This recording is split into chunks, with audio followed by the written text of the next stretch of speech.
If you need a therapy, go for a Surya Santhosh concert. എനിക്ക് തോന്നുന്നു എന്റെയൊക്കെ ട്രെയിൻ യാത്രകളെ അതിമനോഹരമാക്കിയ പ്ലേലിസ്റ്റുകളിൽ പകുതിയോളം പാട്ടുകൾ സൂരജ് സന്തോഷിന്റെ പാട്ടുകളാണ്. വളരെ കംഫർട്ട് ആയിട്ടുള്ള ഇമോഷണൽ ആയിട്ടുള്ള സ്നേഹം നിറഞ്ഞ മെമ്മറീസിലൊക്കെ സൂരജ് സന്തോഷിന്റെ പാട്ടുകൾ നമ്മൾ കാണുന്നുണ്ട്. വിഷമം വരുമ്പോൾ സ്വന്തം പാട്ടുകൾ കേൾക്കാറുണ്ട്. പാട്ട് പാടുന്ന സൂരജിനെയാണോ അതോ ഭയമില്ലാതെ പൊളിറ്റിക്സ് പറയുന്ന സൂരജിനെയാണോ? ഞാൻ ഒരു ഇടതുപക്ഷക്കാരനാണെന്നതിൽ സംശയമില്ല. നമ്മൾ ആദ്യം അംബേദ്കറിനെ പറ്റി സംസാരിക്കുക, എന്നിട്ട് വേണം നമ്മൾ ബാക്കി ആരെ പറ്റിയും സമകാലിക ഇന്ത്യയിൽ സംസാരിക്കാവുന്നതാണ്. പാട്ട് പാടിയാൽ മതി, കൂടുതൽ അഭിപ്രായമൊന്നും പറയണ്ട എന്ന് പറയുന്ന കുറേ ആൾക്കാരുണ്ട്. പക്ഷേ ഞാൻ പാട്ടും പാടും, എൻ്റെ അഭിപ്രായം പറയും. ബേസിക്കലി ഒരു പീപ്പിൾസ് പേഴ്സൺ ആണോ? അത് ഇൻട്രസ്റ്റിംഗ് ക്വസ്റ്റ്യൻ ആണ്. മലയാള സിനിമയിൽ മലബാർ എന്ന് പറഞ്ഞാൽ നമുക്ക് മാമുക്കോയായിരുന്നു ഒരു കളിയാക്കുന്ന പോലെ. മലബാർ സ്ലാങ് ഭയങ്കര കൂൾ ലാംഗ്വേജ് ആണല്ലേ. പറയേണ്ട കാര്യങ്ങളൊക്കെ മലരെ മൗനമ എന്നൊരു പോസ്റ്റർ വരുമ്പോൾ സോഷ്യൽ മീഡിയയിലാണെങ്കിലും വളരെ ലൈം ലൈറ്റിൽ നിൽക്കുന്ന ഒരു ബാൻഡാണ് നന്ദഗോവിന്ദം ഭജൻസ്. അവരുടെ കൂട്ടത്തിൽ തന്നെ പല രാഷ്ട്രീയ ധാരയിലുള്ള ആളുകളുണ്ട് എന്നൊക്കെയാണ് അവർ പറയുന്നത്. ഈ ചിന്തയ്ക്കെതിരെ അങ്ങനെ വന്നിട്ടുണ്ടെങ്കിൽ തന്നെ പേട്രിയാർക്കൽ മനോഭാവമുള്ള ആളുകൾ ആ സംഘടന ഉള്ളതുകൊണ്ടാണ് അങ്ങനെ ഒരു പക്ഷം വരുന്നത്. അത്രേ ഉള്ളൂ. പിന്നെ നമുക്ക് എപ്പോഴും മെയിൻ സ്ട്രീം എന്ന് പറയുമ്പോൾ ഒരു സവർണ മലയാള സങ്കല്പമാണ് അവിടെ എപ്പോഴും ഉള്ളത്. ഒരു പ്രേമപ്പാട്ട് ഉണ്ടാക്കിയാലും നിങ്ങളുടെ രാഷ്ട്രീയം തെളിഞ്ഞു വരും എന്നുള്ളതാണ്. ഇബ്രാഹിം മലൂഫ് എന്ന് പറഞ്ഞൊരു ട്രംപറ്റർ ഉണ്ട്. എനിക്ക് എൻ്റെ ജീവനാണ് പുള്ളിക്കാരൻ. പാട്ട് പാടി എക്സ്പ്രസ് ചെയ്താൽ നമുക്ക് ഞാൻ അതിലേക്ക് വരാനായിരുന്നു. അതും ചോദിച്ചാൽ പോരായിരുന്നു.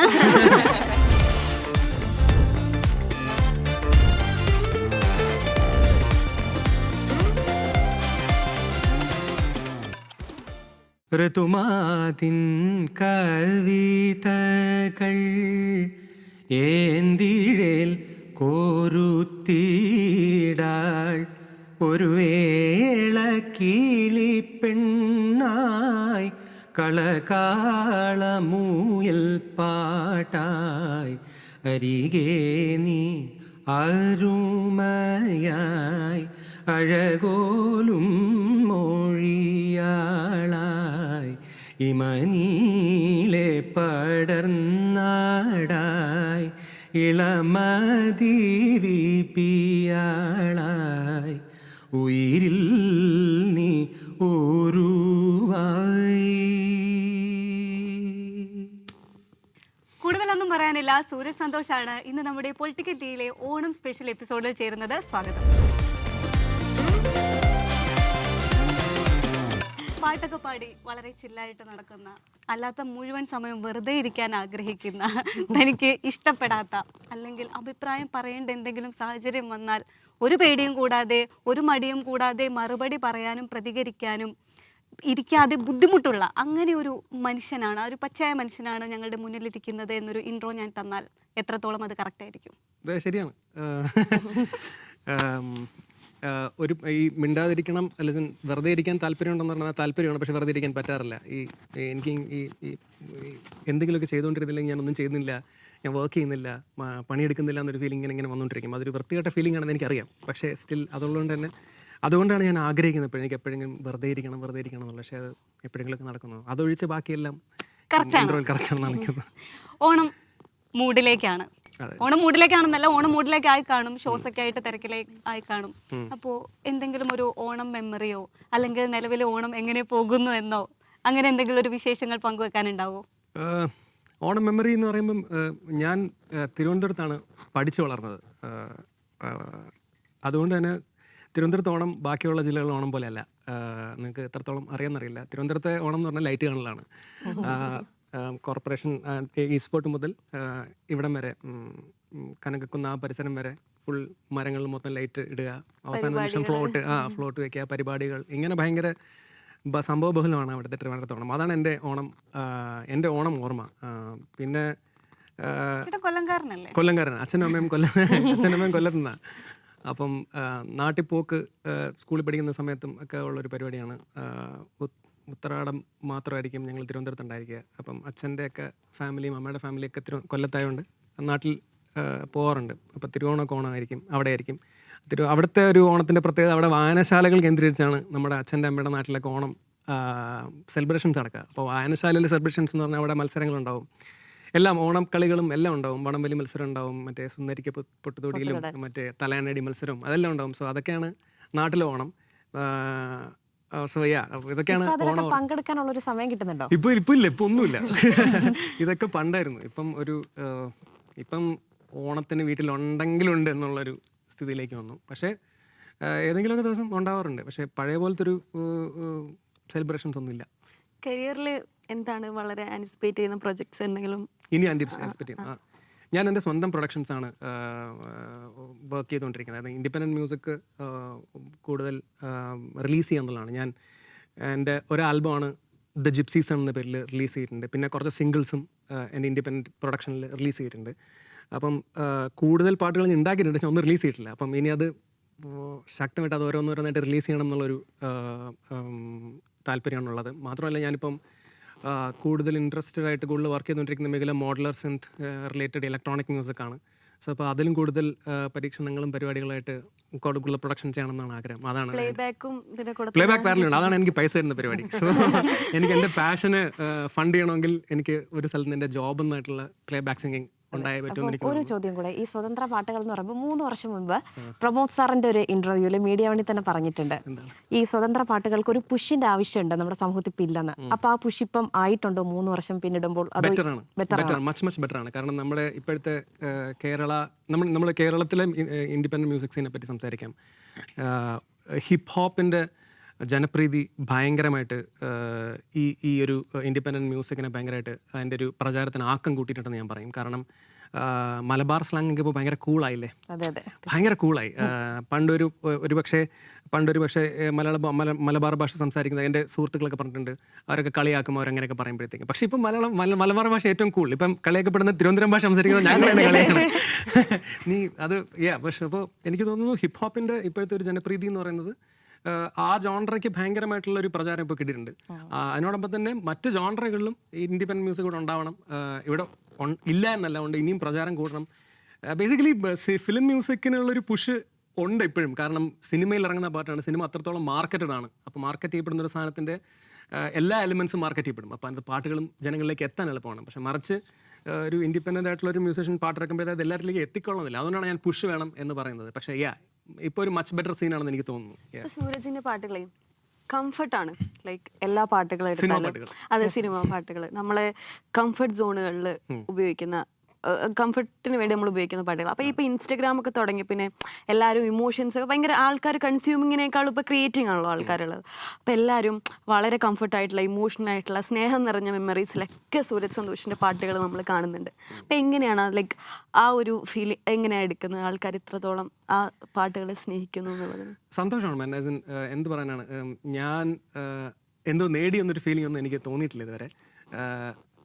ബേസിക്കലി അവിടെ കലയാണ് സംവദിക്കുന്നതെന്ന് എനിക്ക് തോന്നുന്നത്, മോർ ദാൻ ആർട്ടിസ്റ്റിൻ്റെ ഒരു പരിപാടിയല്ല എന്ന് എനിക്ക് തോന്നുന്നത്. അപ്പം നല്ല ആർട്ട് ആരുണ്ടാക്കുന്നോ ആ ആർട്ട് ജനങ്ങളുമായിട്ട് കമ്മ്യൂണിക്കേറ്റ് ചെയ്യപ്പെടും, അല്ലെങ്കിൽ അത് ആഘോഷിക്കപ്പെടും എന്ന രീതിയിലാണ് ഞാൻ എന്നെ കാണുന്നത്. അപ്പോൾ അങ്ങനെ ഞാൻ ഭാഗമായിട്ടുള്ള പല പ്രോജക്ട്സും ജനങ്ങൾ കേൾക്കുകയും അത് പ്രോത്സാഹിപ്പിക്കുക കാണുമ്പോഴത്തേക്കും അത് അതിൻ്റെ കൂടെയൊക്കെ ചെയ്യുമ്പോഴത്തേക്കും സന്തോഷമാണ്, ഗ്രേറ്റ്ഫുൾ ആണ്.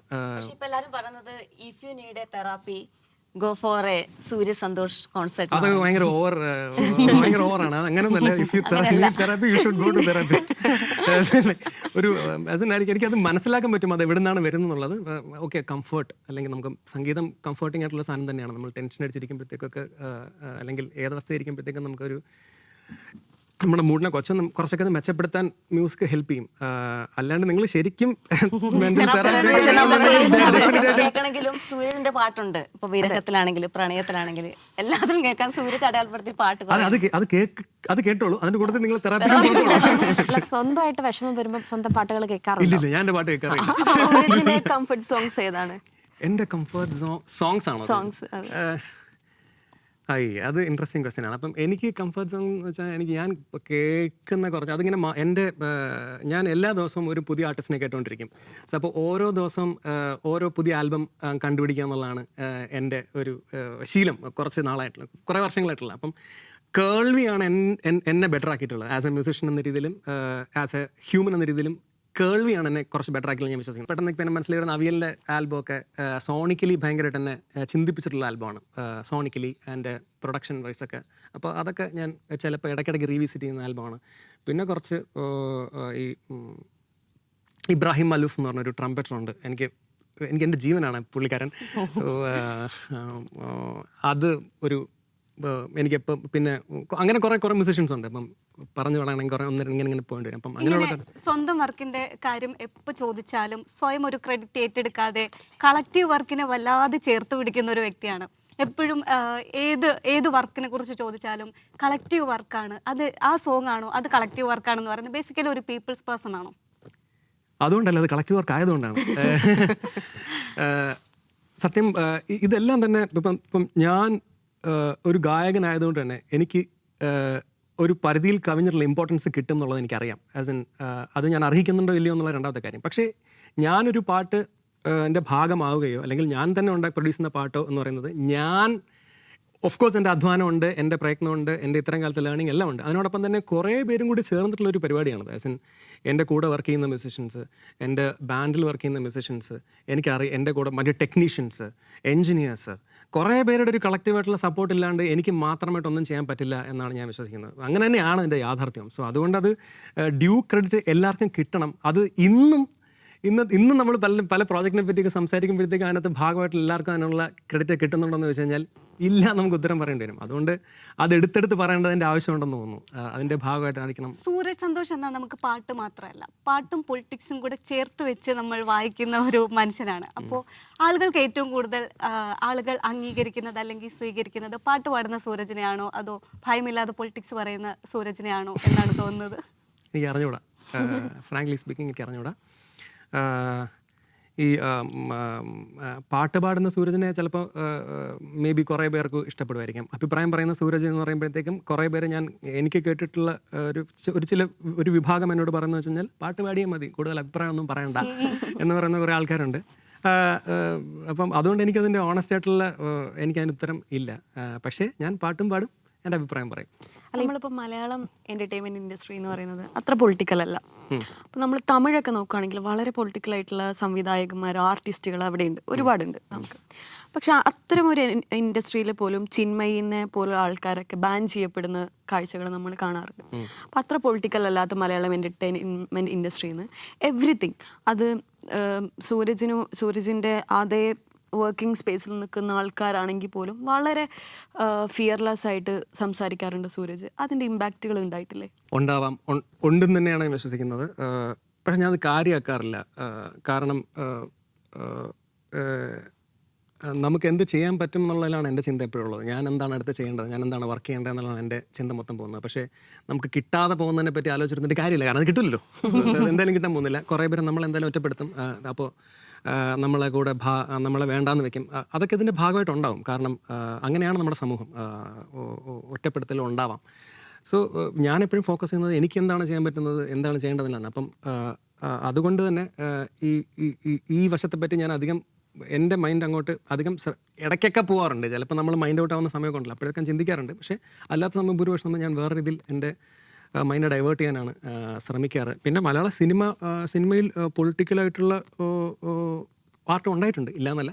ഇപ്പം നമ്മളിപ്പോൾ തമിഴ് പറയുന്ന പോലെ എണ്ണം പറഞ്ഞ സംവിധായകരെ പറയുന്ന പോലെ നമുക്ക് എടുത്ത് പറയാൻ പറ്റുമെന്ന് വെച്ച് കഴിഞ്ഞാൽ വിരളമാണെന്ന് പറയേണ്ടി വരും.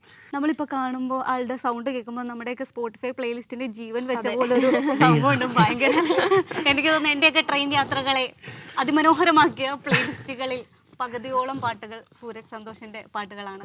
സനു നേരത്തെ പറഞ്ഞ പോലെ ഭയങ്കര ഇമോഷൻസ് ഉള്ളത് തനിയെ ആണെങ്കിലും ആരാധികയാണെങ്കിലും അങ്ങനെ നമ്മുടെ തീരമേ ആണെങ്കിലും. ഞാൻ കാതലാസയുടെ ഫാനായിരുന്നു, ഞാൻ ഹ്യൂജ് ഫാനായിരുന്നു കാതൽ ആസ.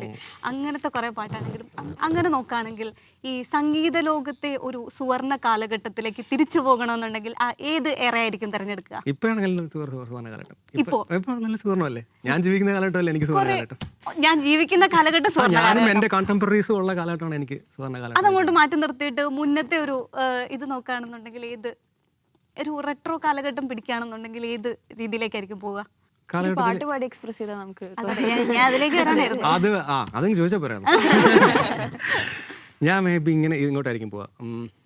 താനേ തിരിഞ്ഞും മറിഞ്ഞും തൻ താമരമെത്തയിലൂരുണ്ടും മയക്കം വരാതെ മാനത്തു കിടക്കുന്നു മധുമാസ സുന്ദര ചന്ദ്രലേഖ. താനേ തിരിഞ്ഞും മറിഞ്ഞും. നമ്മൾ മീഡിയ വണ്ണിന്റെ വാനമ്പാടി എന്ന് അറിയപ്പെടുന്ന ആളാണ് ജീന. അപ്പോൾ പാട്ടേനോ? അതെ, ജീന ഒരു പാട്ട് പാടിയാൽ അതിന്റെ കൂടെ ജോയിൻ ചെയ്യാൻ. Why not? ഒരു കൊളാബറേഷൻ. നിങ്ങൾ എല്ലാരും പാടൂ. അയ്യോ, ഞാൻ വിശ്വസിക്കുന്നത് എല്ലാവർക്കും പാടാൻ പറ്റുന്നതാണ്. അത് കുറച്ചിട്ടാ പോകുന്നത്, എനിക്ക് കഴിവില്ല. നമുക്ക് 3 പേർക്കും കൂടെ ചേർന്ന് കഴിവില്ല എന്ന് പറഞ്ഞാൽ ഭയങ്കര ഇതാണ് കേട്ടോ. അത് നമ്മുടെ ഇങ്ങനെ നമ്മളെ പറഞ്ഞ് പറ്റിച്ചേക്കുന്നതാണ്. എല്ലാവർക്കും കഴിവുണ്ട്. ഇത് പാടിക്കഴിഞ്ഞാൽ എല്ലാവർക്കും പറ്റും. ചേട്ടന് പെട്ടെന്ന് പറ്റും, നമുക്കാ പാടാൻ പറ്റത്തെ. ജീന കമോൺ. കണ്ണിൽ വിടരും രാതാരങ്ങൾ നീ, മണ്ണിൽ പുലരും പൂത്താലങ്ങൾ നീ, നെറുകിൽ പടരാനുയിരു കൊണ്ട മഴയോ, ഇതളിരിഞ്ഞ പുഴകളോ വഴികളോ വിരട്ടുന്ന അതെല്ലാവർക്കും പാടാവേ. ഗപ്പിയിലേയും കൂടെ ഒരു 2 ലൈൻ പാടാവും. അകതാരിലീ ചെറുതേങ്ങൽ മാഞ്ഞിടും, തിരിനീട്ടുമീ കുളിരോർമകൾ തിരികെ വരും. ഇരവാകവേ പകലാകവേ കവിളത്തു നിന്റെ ചിരി കാത്തിടാൻ ഇതുവഴി ഞാൻ തുണയായി വരാം. ഇനി എന്നുമേ കുടനീർത്തിടാം, തണലേകിടാം ഒരു നല്ല നേരം വരവേറ്റിടാം.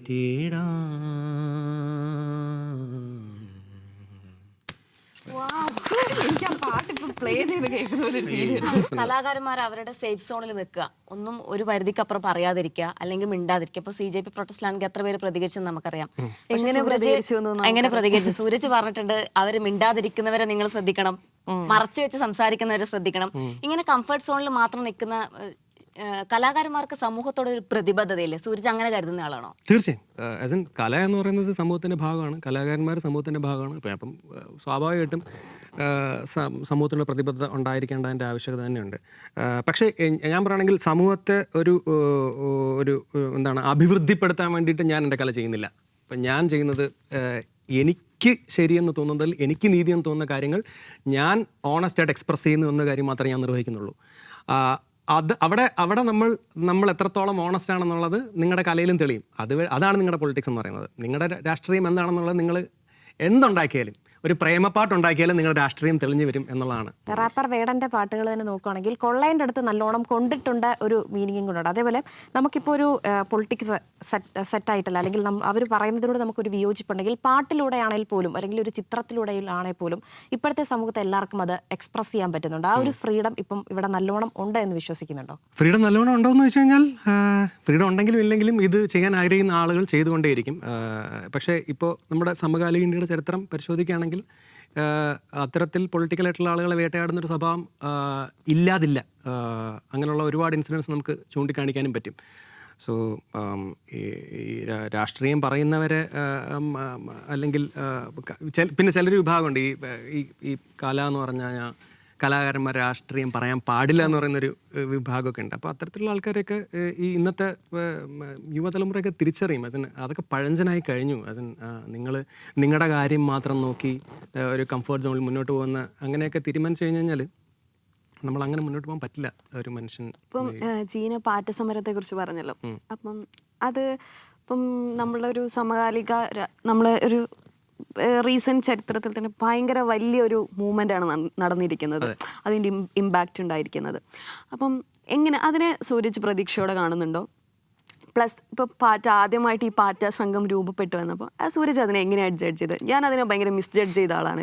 ഇവർ ഈ വിർച്വൽ സ്പേസിനപ്പുറത്തേക്ക് ഇവരെന്ത് ചെയ്യുമെന്ന് ഭയങ്കര മിസ്ജഡ്ജ് ചെയ്ത ആളാണ്. അതുപോലെ തന്നെയായിരുന്നു കേട്ടോ. ഞാനും ആദ്യം ഇത് ഫോം ചെയ്ത സമയത്തൊക്കെ എനിക്കും ഇതിനകത്ത് എന്ത് ഐഡിയോളജി, എന്താണ് ഇവരുടെ എന്താണ് ഉദ്ദേശം എന്നൊക്കെ ഉള്ളത്. പക്ഷെ പിന്നെ പോകെ മനസ്സിലായി അവർ വളരെ വ്യക്തമായിട്ട് രാഷ്ട്രീയം സംസാരിക്കുന്നുണ്ട്. ഒറ്റ വരിയിലൊക്കെ അവർ പറയേണ്ട കാര്യങ്ങളൊക്കെ മലരെ മൗനമ എന്നൊരു പോസ്റ്റർ വരുമ്പോൾ അതിനകത്തെല്ലാം കമ്മ്യൂണിക്കേറ്റഡ് ആണ്. അപ്പോൾ ഇവിടെ നമ്മൾ മറ്റേ വളരെ കഠിനമായിട്ടുള്ള പദപ്രയോഗങ്ങൾ ഉപയോഗിച്ചുകൊണ്ട് ഈ അക്കാഡമിയ സ്പേസിലുള്ളവർ സംസാരിക്കുമ്പോൾ പലപ്പോഴും കേട്ടിരിക്കാൻ പോലും തോന്നാറില്ല. കാരണം അവരുടെ അവരുടെ ജ്ഞാനത്തിൻ്റെ എനിക്ക് ഇത്രയും ജ്ഞാനസ്ഥനാണ് കേട്ടോ എന്ന് പറയുന്ന രീതിയിലുള്ള പ്രസംഗങ്ങളാണ് പലപ്പോഴും. പക്ഷേ ഈ ജെൻസി കുട്ടികൾ വളരെ ശക്തമായിട്ടും വളരെ നല്ല രീതിയിൽ തന്നെയാണ് ഈ പ്രൊട്ടസ്റ്റിൻ്റെ ഭാഗമായിട്ട് രാഷ്ട്രീയം സംസാരിച്ചിട്ടുള്ളത്. അതുകൊണ്ട് തന്നെയാണ് ഇത്രയും പ്രചാരം കിട്ടിയത്. ഈ അടുത്ത കാലത്ത് ഇന്ത്യ കണ്ടിട്ടുള്ള ഏറ്റവും വലിയ പ്രശ്നമായി തീരാൻ കാര്യം എന്താണ്? ഇത്രയും ഭാഗമായി വന്ന ആൾക്കാരുടെ രാഷ്ട്രീയ നിലപാട് കൊണ്ട് മാത്രമാണെന്നാണ് ഞാൻ വിശ്വസിക്കുന്നത്. അതുകൊണ്ട് ഒരു തരത്തിലും അതിനെ കുറച്ച് കാണുന്നില്ല. അത് ഇന്ത്യയിൽ ഈ അടുത്ത കാലത്ത് സംബന്ധിച്ചിട്ടുള്ള ഏറ്റവും ഇന്ത്യ കണ്ടിട്ടുള്ള ഏറ്റവും ബെസ്റ്റ് ഒരു പ്രൊട്ടസ്റ്റായിട്ട് തന്നെയാണ് ഞാൻ എന്നെ വിലയിരുത്തുന്നത്. കഴിഞ്ഞ ദിവസം വന്ന വാർത്തയാണ് ഡിവൈഎഫ്ഐയുടെ സംസ്ഥാന പ്രസിഡന്റായിട്ട് ചിന്താ ജെറോം. പക്ഷെ അതിനകത്ത് രണ്ട് അഭിപ്രായങ്ങളുണ്ട്. ചിന്തയൊക്കെ എന്തിനാണ് കയറ്റിയത്? പക്ഷെ ആദ്യമായിട്ടൊരു വനിത വന്നു എന്നൊരിതും കൂടെ ഉണ്ട്. ആ ഡിവൈഎഫ്ഐയുടെ ഉള്ളിൽ തന്നെ രണ്ട് ചിന്തകളുള്ള മനുഷ്യന്മാരുണ്ട്. അതിനോട് എങ്ങനെയാണ്? നമ്മുടെ സൊസൈറ്റി എന്ന് പറഞ്ഞാൽ പേട്രിയാർക്കൽ സൊസൈറ്റിയാണ്. അപ്പോൾ അതിൻ്റെ പരിച്ഛേദം എല്ലാ ഓർഗനൈസ്ഡ് ഇൻസ്റ്റിറ്റ്യൂഷൻസിലും കാണാൻ പറ്റും. അത് പൊളിറ്റിക്കൽ പാർട്ടി ആയിക്കോട്ടെ, മതസംഘടനകളായിക്കോട്ടെ, ജാതി സംഘടനകളായിക്കോട്ടെ, ഇനി എന്ത് ഓർഗനൈസ്ഡ് ഇൻസ്റ്റിറ്റ്യൂഷൻസ് ആണെങ്കിലും അതിനകത്തെല്ലാം തന്നെ സമൂഹത്തിൻ്റെ പരിച്ഛേദം കാണാൻ പറ്റും. കമ്മ്യൂണിസ്റ്റുകളിലും കാസ്റ്റിസ്റ്റുകളുണ്ട്. ഇടതുപക്ഷ പൊളിറ്റിക്സാണ് സംസാരിക്കുന്നതെങ്കിലും കോൺഗ്രസ്സിലും കാസ്റ്റിസ്റ്റുകളുണ്ട്.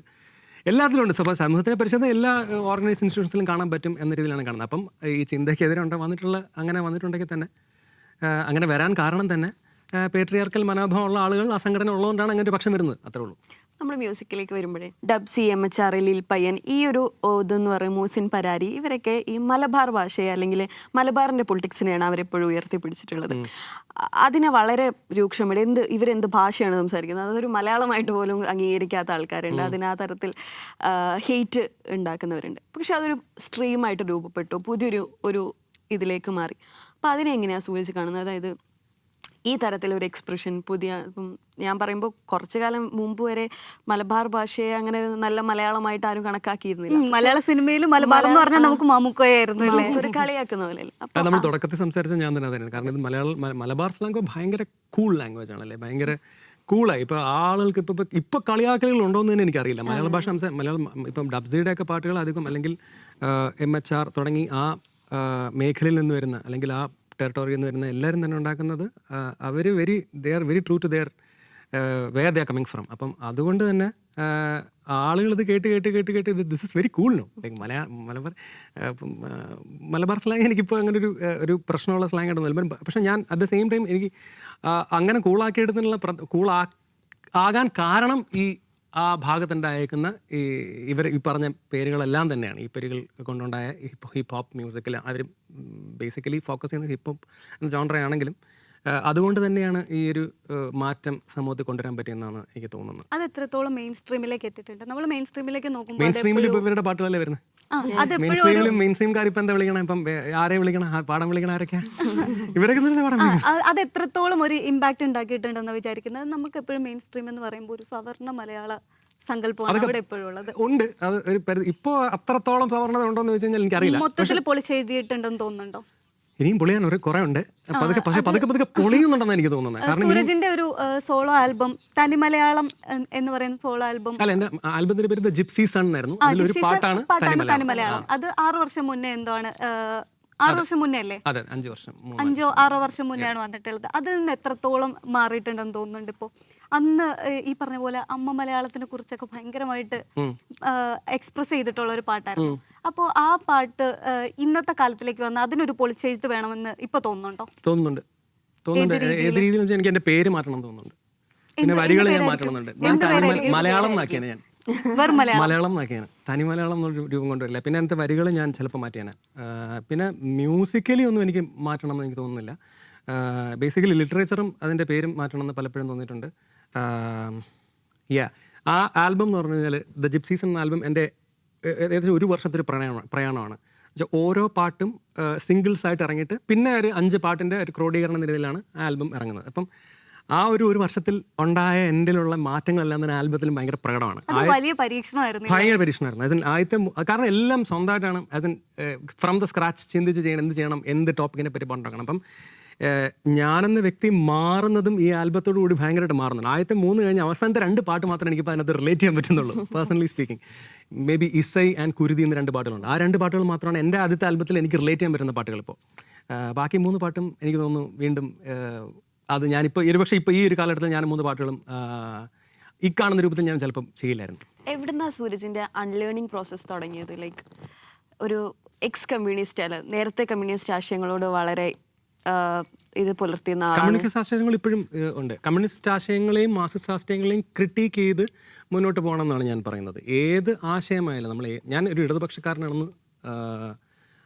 ആണെന്നതിൽ സംശയമില്ല. സോ അപ്പം ഇടതുപക്ഷ ആശയങ്ങൾ എപ്പോഴും നവീകരിക്കപ്പെടേണ്ട ആശയങ്ങൾ. ആ സ്പേസ് ഇടതുപക്ഷത്തിലുണ്ട്, വലതുപക്ഷത്തിൽ ആ സ്പേസ് ഇല്ല. നിങ്ങൾക്ക് സ്വയം നവീകരിക്കപ്പെടാൻ, നിങ്ങൾക്ക് ചോദ്യം ചെയ്യാനുള്ള സ്പേസ് ഉള്ള രാഷ്ട്രീയ ധാര എന്ന് പറയുന്നത് ഇടതുപക്ഷം തന്നെയാണെന്നാണ് എൻ്റെ ബോധ്യം. സോ അതുകൊണ്ട് തന്നെ കമ്മ്യൂണിസ്റ്റ് ആശയങ്ങളെയും മാർക്സിസ്റ്റ് ആശയങ്ങളെയും ഒക്കെ വിമർശിച്ച് മുന്നോട്ട് പോകാനുള്ളൊരു സ്പേസ് എനിക്ക് അവിടെ ഉണ്ട്. ഒരിടത്തും ഉറച്ചു നിന്ന് അതാണ് ശരിയെന്ന് വാദിക്കേണ്ട ഒരു ബാധ്യത എനിക്ക് ഇടതുപക്ഷം തരുന്നില്ല. ഇടതുപക്ഷക്കാരനാകുമ്പോൾ എനിക്ക് ആ ബാധ്യതയില്ല. മറിച്ച് വലതുപക്ഷക്കാരനാകുമ്പോൾ എനിക്ക് പാരമ്പര്യത്തിന് വേണ്ടി സംസാരിക്കേണ്ടി വരും. എനിക്ക് ചില കാര്യങ്ങൾക്ക് വേണ്ടിയിട്ട് എനിക്ക് വൗച്ച് ചെയ്യേണ്ടി വരും ഓരോ നിമിഷവും. എനിക്ക് അങ്ങനൊരു ബാധ്യത എനിക്ക് ഇവിടെ ഇല്ല, അങ്ങനൊരു രീതിയിൽ. അതുകൊണ്ട് തന്നെയാണ് ഇടതുപക്ഷക്കാരനെ തുടങ്ങുന്നത്. അൺലേണിംഗ് പ്രോസസ്സ് തുടങ്ങുന്നത് ഇത് തുടക്കത്തിൽ എൻ്റെ വീട്ടിൽ എൻ്റെ അച്ഛൻ കമ്മ്യൂണിസ്റ്റാണ്, നിരീശ്വരവാദിയാണ്. അപ്പം ഞങ്ങളുടെ വീട്ടിൽ അങ്ങനെ ഒരു അമ്മ ഇടയ്ക്കും മറക്കൊക്കെ അമ്പലത്തിലൊക്കെ പോകുന്ന ആളുകളാണ്. അപ്പം അങ്ങനെ ഒരു നിർബന്ധമൊന്നുമില്ല, നിങ്ങളുടെ ഇഷ്ടത്തിന് നിങ്ങൾ വളരുക. അപ്പം ഞാനും ഈ പറഞ്ഞ പോലെ സ്കൂളിൽ പഠിക്കുമ്പോൾ തന്നെ നമ്മുടെ സ്കൂളിലൊക്കെ ശക്തമായ രാഷ്ട്രീയമുണ്ട്. Government model boys higher secondary സ്കൂളാണ് പഠിച്ചത് തിരുവനന്തപുരത്ത്. അപ്പോൾ അവിടെ പാർട്ടി പൊളിറ്റിക്സ് തന്നെ ഉണ്ട്, SFIയുടെ പൊളിറ്റിക്സ് തന്നെ അവിടെ ഉണ്ട്. അപ്പോൾ അത് കണ്ടും കേട്ടൊക്കെ ഞാനും അങ്ങനെ തന്നെയാണ്, ആ ആശയധാര തന്നെയാണ് വളർന്നു വരുന്നത്. അപ്പോൾ ആ സമയത്ത് നമുക്ക് ഈ ഭയങ്കര എനർജിയാണല്ലോ. അപ്പോൾ നമുക്ക് ആ സമരത്തിന് പോവുക. അന്ന് തന്നെ സ്വാശ്രയ സമരം നടക്കുമ്പോൾ സ്കൂളിൽ നിന്ന് ഞാൻ നമ്മൾ സമരത്തിന് പോയിട്ടുണ്ട്. കോളേജ് പഠിക്കുമ്പോഴും അത് തന്നെയാണ് കണ്ടിന്യൂ ചെയ്തത്. അപ്പോൾ ഒരു ഘട്ടം എത്തിയപ്പോഴത്തേക്കും നമ്മുടെ സൗഹൃദങ്ങളായിരിക്കാം, നമ്മുടെ വായനയായിരിക്കാം, നമ്മൾ ലോകം കുറച്ച് കാണാൻ തുടങ്ങിയതിൻ്റെ ആയിരിക്കാം. അപ്പം നമ്മൾ കുറച്ചുകൂടെ ചിന്തിക്കാൻ തുടങ്ങിയപ്പോഴത്തേക്കും നമ്മൾ ഒരു പാർട്ടി ബേസ്ഡ് പൊളിറ്റിക്സിൽ, അല്ലെങ്കിൽ ഒരു കക്ഷി രാഷ്ട്രീയം എന്ന് പറയുന്നത് എനിക്ക് ചേരുന്നൊരു മേഖലയിലെന്ന് മനസ്സിലായി. എനിക്ക് എന്നെ ബെറ്റർ ആക്കണം എന്നൊരു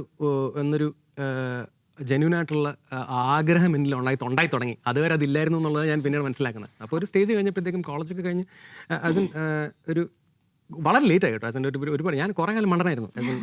ഈ കുറേ പ്രിവിലേജൊക്കെ ഉള്ള ആൾ തന്നെയായിരുന്നു. അപ്പോൾ ഒന്നും മനസ്സിലാക്കാനൊന്നും പറ്റില്ല. പക്ഷെ അത് മനസ്സിലാക്കി തുടങ്ങിയപ്പോഴത്തേക്കും life become very interesting and at the same time very challenging also. ഇപ്പം അംബേദ്കറേയും കൂടെ ഉയർത്തിപ്പിടിക്കേണ്ട, അതെല്ലാം ഇന്ത്യക്കാർ ഉയർത്തിപ്പിടിക്കേണ്ട ഒരു കാര്യമല്ലേ? ഞാൻ മാത്രമല്ലല്ലോ, നമ്മളെല്ലാവരും സംസാരിച്ച് തുടങ്ങുമ്പോൾ ആദ്യം അംബേദ്കറിനെ പറ്റി സംസാരിക്കുക, എന്നിട്ട് വേണം നമ്മൾ ബാക്കി ആരെ പറ്റിയും സമകാലിക ഇന്ത്യയിൽ സംസാരിക്കാമെന്നാണ് എൻ്റെ അഭിപ്രായം. സോ മസാല കോഫീനെ കുറിച്ചാണ്. കാരണം എൻ്റെ ടീനേജിൽ ഞാൻ അതായത് വൈബ് കേരളത്തിലെ വൺ ഓഫ് ദ ബിഗ്ഗസ്റ്റ് ഒരു കൾട്ടായിരുന്നു മസാല കോഫി. എന്താണ് അതായത് നെക്സ്റ്റ് സ്റ്റെപ്പിലേക്ക് കടക്കുന്നു എന്നുള്ളതുകൊണ്ടാണോ മസാല കോഫി? ഒന്നുമില്ല, അതായത് കുറേ കാലം കഴിഞ്ഞപ്പോഴത്തേക്കും ഒത്തുചേർന്ന് പോകാൻ പറ്റാത്തൊരവസ്ഥ എത്തി. ഞാൻ പറയുന്ന രാഷ്ട്രീയവും ബഹുഭൂരിപക്ഷം വരുന്ന അവരിൽ വിശ്വസിക്കുന്ന രാഷ്ട്രീയം വേറെയാണ്. ഞാൻ ആ സമയത്ത് ജോയിൻ, ഇതൊരു ബാൻഡായിട്ട് ഫോം ചെയ്തൊരു ബാൻഡല്ല. ഒരു സ്വകാര്യ ചാനലിൽ ഉണ്ടായിരുന്നൊരു സീരീസ് ഉണ്ടായിരുന്നു.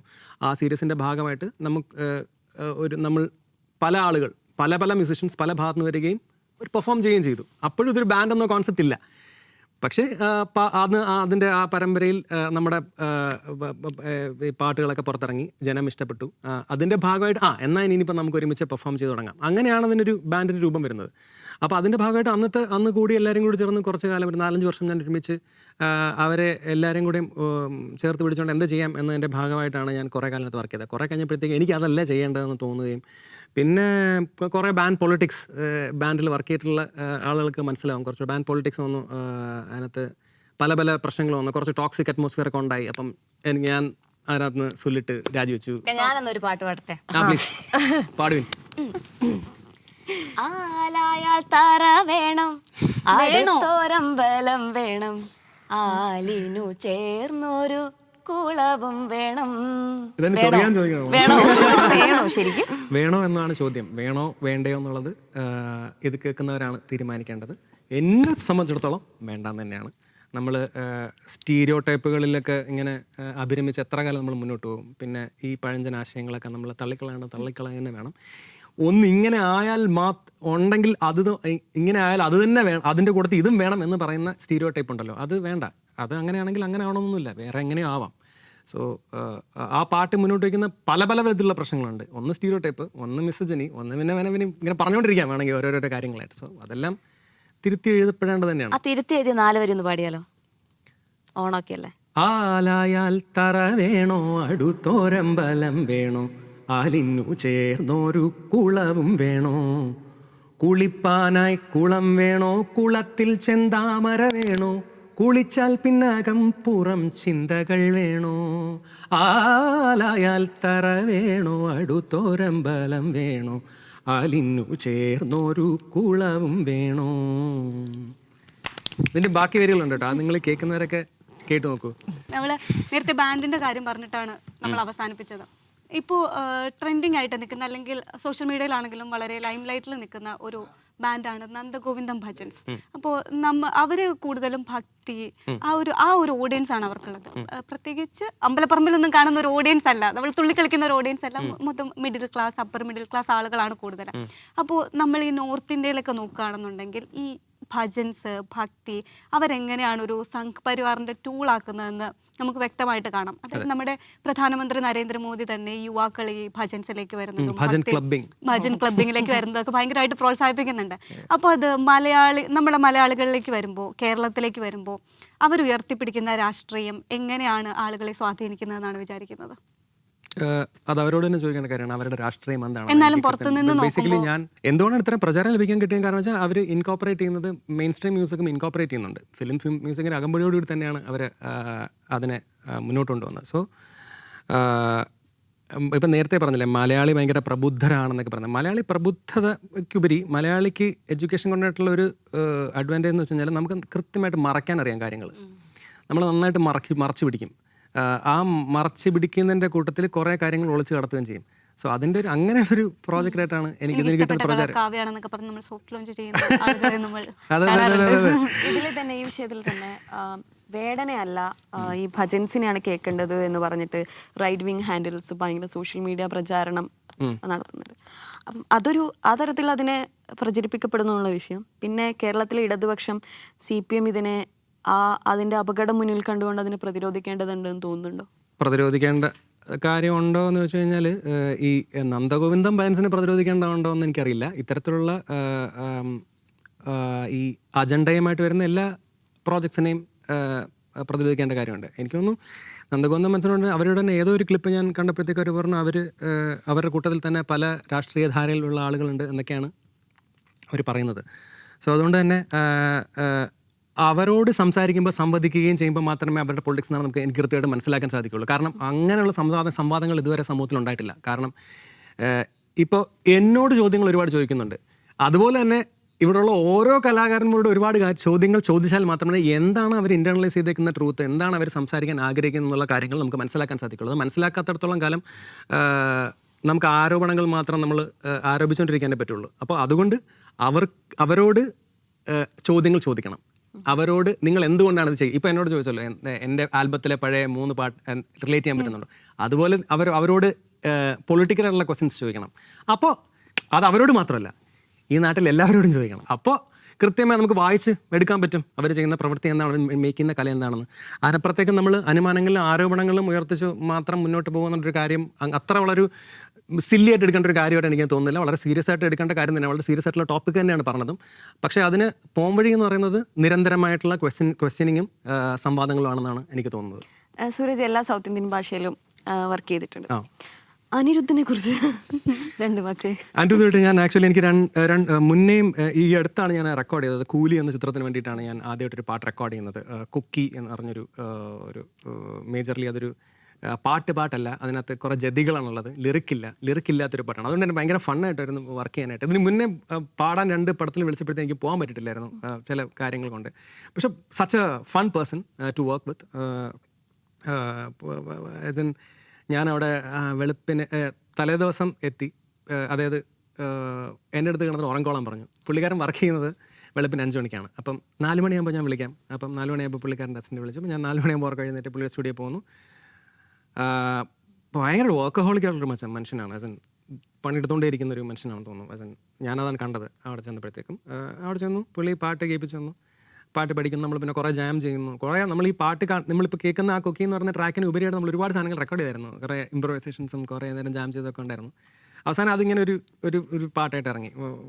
ലൈക്ക് അയാൾ എന്തൊക്കെയാണോ അയാൾക്ക് കിട്ടിക്കൊണ്ടിരിക്കുന്നത് അയാൾ അത് ടൂലി ഡിസേർവ് ചെയ്യുന്നുണ്ടെന്നാണ് ഞാൻ വിശ്വസിക്കുന്നത്. ടപ്സി മലബാർ സ്ലാങ്ങുമായിട്ട് വരുന്നു, മേഡനാണെങ്കിൽ ഒരു കാസ്റ്റ് പവർ പൊളിറ്റിക്സുമായിട്ട് വരുന്നു, ഹനുമാൻ കൈൻഡ് ആണെങ്കിൽ ഒരു ഹിപ്പ് ഹോപ്പ് ആ ഒരു സ്റ്റൈലിൽ ഒരു കേരള സ്റ്റൈലുമായിട്ടൊരു ഗ്ലോബൽ ഓഡിയൻസിനെ ഉണ്ടാക്കുന്നു. അവസാനമാണെങ്കിൽ അക്സോമാനിയൊക്കെ വന്ന അദ്ദേഹത്തിൻ്റെ ജെൻഡർ പൊളിറ്റിക്സ് ഈ വക കാര്യങ്ങൾ. ഇൻഡിപെൻഡൻറ്റ് മ്യൂസിക്കിൻ്റെ ഒരു വിപ്ലവ കാലഘട്ടമാണോ ഈ കടന്നു പോയിക്കൊണ്ടിരിക്കുന്നത്?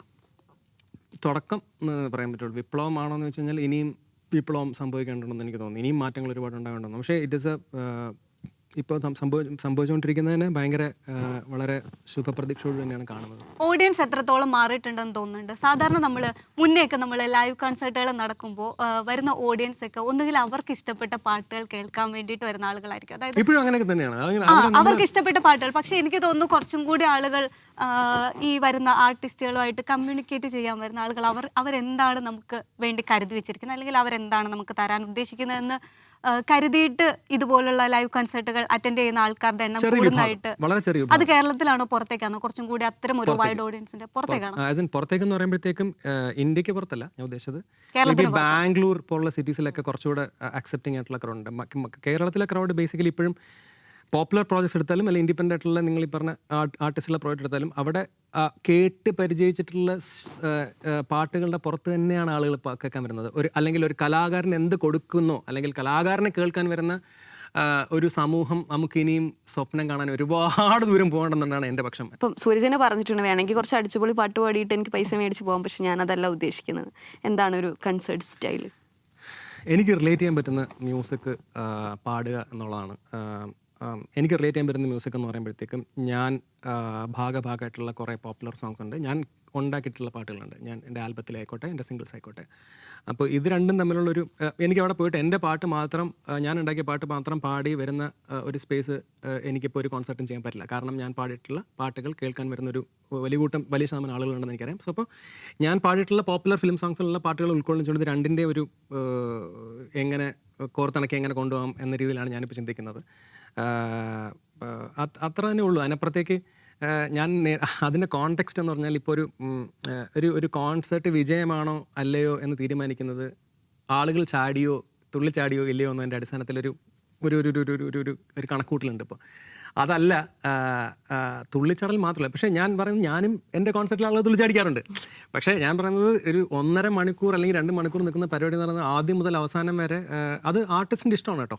എൻ്റെ ഇഷ്ടം ഇങ്ങനെ ആയതുകൊണ്ടാണ് ഞാനിങ്ങനെ ചെയ്യുന്നത്. എൻ്റെ ഇഷ്ടം എന്ന് പറയുന്നത് എനിക്കിഷ്ടപ്പെടുന്ന പാട്ടുകൾ പാടുക. അത് ചിലപ്പോൾ ആദ്യം ചിലപ്പോൾ ഞങ്ങൾ ആദ്യം പാടുന്ന പാട്ട് മിക്ക കോൺസേർട്സിനും ഒന്നുകിൽ ഞങ്ങളുടെ ഒരു ഒറിജിനൽ കോമ്പോസിഷൻ്റെ ഓടി എന്ന് പറഞ്ഞാൽ, അല്ലെങ്കിൽ പുഴുപുലികൾ എന്ന് പറയുന്ന പാട്ടില്ലേ അൻവർ അലി എഴുതിയ പാട്ട്, അതായിരിക്കും ആദ്യം പാടുന്നത്. സോ അപ്പോൾ അത് കുറച്ച് ഹെഡ് ബാങ്ക് ചെയ്യാൻ പറ്റുന്ന പാട്ടാണ്. അങ്ങനെയാണ് നിങ്ങൾ കോൺസെർട്ട് തുടങ്ങുന്നത്. അതിനുശേഷം വരുന്നതാണെങ്കിലും ഒരു ഗ്രൂവ് ചെയ്യാൻ പറ്റുന്ന പാട്ടാണ്. പക്ഷേ ബേസിക്കലി എനിക്ക് ഗ്രൂവി മ്യൂസിക് ഉണ്ടാക്കുക, ആളുകളെ ഗ്രൂവി മ്യൂസിക് ഉണ്ടാക്കുക, അറ്റ് ദ സെയിം ടൈം